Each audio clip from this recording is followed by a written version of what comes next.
Hi, I'm Jason Bellamy here at APTA headquarters in Alexandria, Virginia. I'm joined by Nancy White and Tara Jo Manal.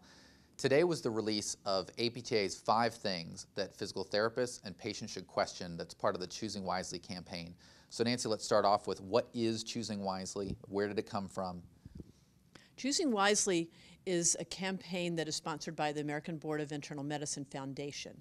Over the past 2 years, close to 70 medical societies have participated in Choosing Wisely by developing lists of tests and procedures that providers or healthcare professionals and patients should question. It's a campaign that is all about reducing waste and reducing unnecessary care in our healthcare society today. Absolutely. So APTA is one of the first non-physician groups to participate in Choosing Wisely. Tara Jo, why do this? Why participate in Choosing Wisely? Well, one of the things I think physical therapists are known best for is really trying to identify best practice initiatives that will really assist their patients, especially in a situation where the opportunity to provide more care is being reduced on a regular basis. So the key is, can we identify things that are the best practice initiatives and reduce the things that really don't add to the outcomes of our patients, and do it in a way that really is informative to physical therapists so that we can provide enhanced care and we can educate our patients to understand why we're making the choices that we are.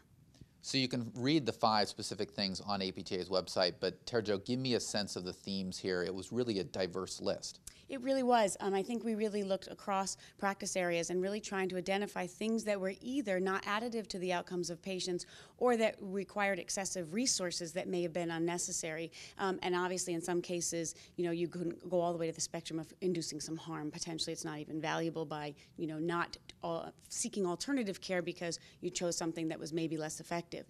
So we really hit multiple areas in the end with the analysis that was done.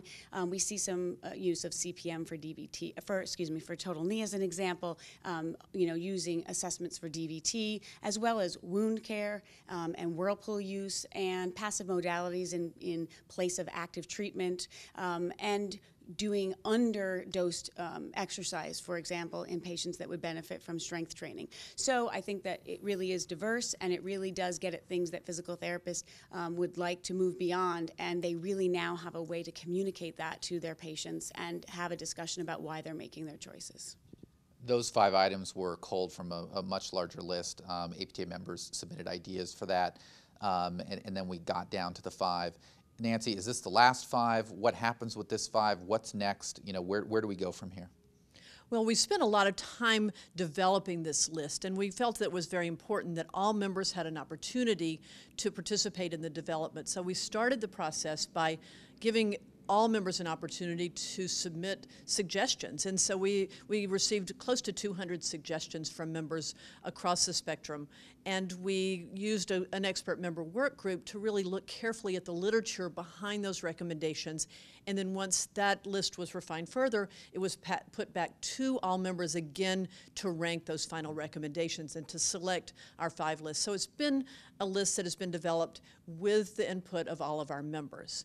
We're excited about the next steps with this, and one of the things that we're particularly pleased about is our partnership with Consumer Reports in this area. We're going to be working closely with them to develop patient-friendly materials that explain the recommendations and also provide additional tips about the importance of physical therapy and how to choose a physical therapist. So we'll be seeing this come forth, as well as a lot of communications with members about the list, the recommendations, what this means for practice, and how to have wise conversations with patients about these recommendations and others, and about making the best choices about the care that's really truly valuable for our patients.